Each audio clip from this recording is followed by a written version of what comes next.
కంప్లీట్గా నిరవధికంగా 24/7 కమ్యూనికేషన్ ఉంటాయి. కమ్యూనికేషన్ ఉంటే మన ముందస్తుగానే జరగాల్సిన సమస్యని కొంత మనము అడ్రస్ చేయడానికి ఉంటుంది. ఎక్కడైనా లోతట్టు ప్రాంతాలు ఉండి ఇలాంటి సమస్య వస్తుందంటే ఆ కుటుంబాలను తక్షణమే సేఫ్ జోన్కి తరలించాలి. అదేవిధంగా రిలీఫ్ క్యాంపులను కూడా నిర్వహించి వాళ్ళకి కావాల్సిన ఫుడ్ కానీ మెడిసిన్స్ కానీ ఏదైనా సమస్యలు వచ్చినా కూడా ఇమ్మీడియట్గా వాళ్ళని ఇచ్చేయాలి. ఎక్కడ కూడా ప్రాణ నష్టం జరగడానికి లేకపోతే పశు సంపద నష్టం జరగడానికి అవకాశం లేకుండా అప్రమత్తం ఉంచాలి. ఎక్కడ కూడా ప్రాణ నష్టం జరగడానికి వీల్లేదు. అదేవిధంగా ఈ ఎఫెక్టెడ్ ఫ్యామిలీస్ ఎవరంటే వాళ్ళకి సహాయం అందించడానికి కలెక్టర్లు వీళ్ళందరూ కూడా లోకల్గా మీ దగ్గర ఉండే ఫండ్స్ డిజాస్టర్ ఫండ్స్ నుంచి ఇమ్మీడియట్గా వాడుకోండి. చీఫ్ సెక్రటరీ గారితో కూడా ఏదైనా ఉంటే ఇమ్మీడియట్గా ఫండ్స్ రిలీజ్ చేయడానికి ఉన్నా ఇట్లాంటి వాటి దగ్గర వెనుక ముందు ఆలోచన చేయాల్సిన పర్లేదు. ప్రజలకు సహాయం అందించడానికి అవసరమైన నిధులను కలెక్టర్లు ఖర్చు పెట్టండి, దాంతో ఇది చేసుకోండి.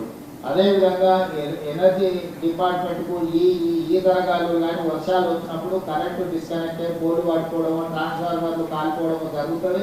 ఎక్కడికక్కడ అప్రమత్తంగా ఉంచాలి, ఎక్కడ రిస్టోర్ చేయాలి, మొబైల్ ట్రాన్స్ఫార్మర్స్ రెడీగా పెట్టుకోవాలి.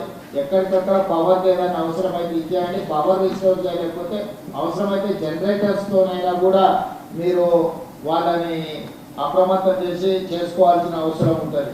ఎక్కడైనా విద్యుత్ కానీ లేకపోతే తాగునీటి కానీ డ్రైనేజ్ వ్యవస్థ కానీ వీటన్నిటిని మీరు అప్రమత్తం చేసుకోవాలి, నిరంతరం పర్యవేక్షిస్తుండాలి. ఒక డిపార్ట్మెంట్ నాకు తెలుసు, ఒక డిపార్ట్మెంట్ తెలియదని కానీ ఫైర్ డిపార్ట్మెంట్ కానీ నేషనల్ డిజాస్టర్ డిపార్ట్మెంట్ కానీ లేకపోతే స్టేట్ డిజాస్టర్, ఇప్పుడు మనం సొంతంగా స్టేట్ డిజాస్టర్ మేనేజ్మెంట్ కూడా మొత్తం అంతా ట్రైనింగ్ ఇచ్చి ఆల్మోస్ట్ 1000 కోర్స్ మనం ట్రైనింగ్ తీసుకున్నాం. దాదాపుగా 2000 మంది అందుబాటులో ఉండు. ఏ ఏరియాలలో ఏ జిల్లాలలో అత్యధికంగా వర్షం పడే అవకాశం ఉందో ఆ ఏరియాలను పూర్తిగా మీరు ముందే గుర్తించి వీళ్ళని అక్కడికి తరలించండి. ఒకవేళ ఎక్కడైనా అత్యవసర పరిస్థితులు ఏదంటే ఎయిర్ లిఫ్ట్ చేయడానికి అవసరమైన హెలికాప్టర్లు కానీ వీటిని కానీ ఆర్మీ నుంచి కానీ ఏదైనా చేసుకునేది ఉంటే కూడా మీరు ముందే కోఆర్డినేషన్ చేసి పెట్టుకోవాలి. డిజాస్టర్ నుంచి అరవింద్ కుమార్ గారు అదేవిధంగా చీఫ్ సెక్రటరీ గారు గవర్నమెంట్ ఆఫ్ ఇండియాతో కూడా ప్రాపర్గా పెట్టుకోవాలి. లాస్ట్ టైం మనకు ఊహించని విధంగా ఖమ్మం జిల్లాలో 2 గంటలలో 42 సెంటీమీటర్ల వర్షం పడ్డది. దాదాపుగా దాంతో పూర్తిగా అతలాకుతలం అయిపోయింది ఖమ్మం. దాంట్లో కొత్త కలెక్టర్లు వీళ్ళందరూ కూడా పూర్తి స్థాయిలో అక్కడ సహాయాన్ని అందించకపోవడం వల్ల కొంత నష్టం జరిగింది. ఈసారి అట్లాంటి తప్పిదాలు జరగడానికి వీల్లేదు. అందరు కలెక్టర్లను అలర్ట్ చేస్తున్నా. చీఫ్ సెక్రటరీ గారు కూడా నేను ఆదేశాలు ఇస్తున్నా. ఎక్కడెక్కడైతే ఈ జిల్లాలో అత్యధికంగా వర్షం పడతాయని ఇప్పుడు వాతావరణ శాఖ ఇచ్చిందో మీరు స్పెషల్ ఆఫీసర్ని డెప్యూట్ చేయాలి, సీనియర్ ఐఏఎస్లను. అంతకుముందు అక్కడ కలెక్టర్లుగా పనిచేసిన వాళ్ళను లేకపోతే ఆ ప్రాంతం పట్ల పూర్తి స్థాయిలో అవగాహన ఉన్న వాళ్ళను కొంత పర్యవేక్షణ కోసం అధికారులను నియమించడంతో కూడా ఏమైందంటే ఆ కలెక్టర్కి హెల్పింగ్ హ్యాండ్ లాగా ఉంటుంది, కింద సిస్టమ్ కూడా రన్ చేయడానికి ఉంటుంది. కాబట్టి రాబోయే 72 గంటలు ఈ విధంగా తీసుకోండి. అదేవిధంగా అన్ని శాఖలకు సంబంధించిన ఉద్యోగుల సెలవులను అన్నిటిని కూడా రద్దు చేయండి. అందరూ డ్యూటీలో చేరాల్సిందే. అదేవిధంగా మీరు హెల్ప్ లైన్ ఇది చేయండి. హైదరాబాద్ నుంచి గ్రేటర్ హైదరాబాద్ ఈ ప్రాంతానికి హైదరాబాద్ కానీ రూరల్ కానీ మీరు హెల్ప్ లైన్ అత్యవసరంగా హెల్ప్ లైన్ కూడా ఒకటి అనౌన్స్ చేసి ప్రజలకు అందుబాటులో పెట్టండి. ఎమర్జెన్సీ కాల్స్ ఏమైనా ఉంటే తీసుకోవడానికి అవసరమైన చర్యలు తీసుకోవడానికి ఇది చేసుకోవాలి. మెడికల్ అండ్ హెల్త్ డిపార్ట్మెంట్ కూడా మీరు మెడిసిన్స్ కానీ ట్రీట్మెంట్ కానీ ఎమర్జెన్సీలో ఎవరికైనా ఏమన్నా అయితే అత్యవసరంగా వాళ్ళకి ట్రీట్ చేయడానికి కూడా డాక్టర్లను అందరికీ కూడా మీరు అప్రమత్తం చేసి పెట్టుకోవాలి. ఎక్కడైనా ఏదైనా యాక్సిడెంట్ కానీ ఇన్సిడెంట్ కానీ లేకపోతే ఏదైనా పరిస్థితుల్లో ఎమర్జెన్సీ ఎవరికైనా వైద్యం అందించాల్సి వచ్చినా మెడిసిన్స్ చేయాల్సి వచ్చినా ఏది చేయాల్సి వచ్చినా మెడికల్ అండ్ హెల్త్ డిపార్ట్మెంట్ కూడా కంప్లీట్గా అప్రమత్తంగా ఉండాలి. కావాల్సిన అన్ని వసతులను మీరు ఏర్పాటు చేసుకోండి.